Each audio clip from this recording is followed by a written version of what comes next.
நான் கொண்ட திட்டங்கள் சிறிதாயினும் ஐயா எனக்காய் உன் திட்டங்கள் பெரிதல்லவோ.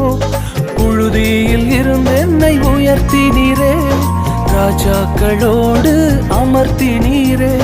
புழுதியில் இருந்து என்னை உயர்த்தினீரே, ராஜாக்களோடு அமர்த்தினீரே.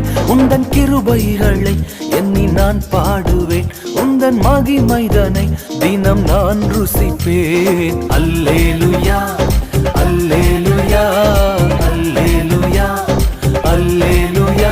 உம்மை உயர்த்துவதே எங்கள் நோக்கமையா, உம்மை பாடுவதே எங்கள் மேன்மையா. உம்மை உயர்த்துவதே எங்கள் நோக்கமையா, உம்மை பாடுவதே எங்கள் மேன்மையா.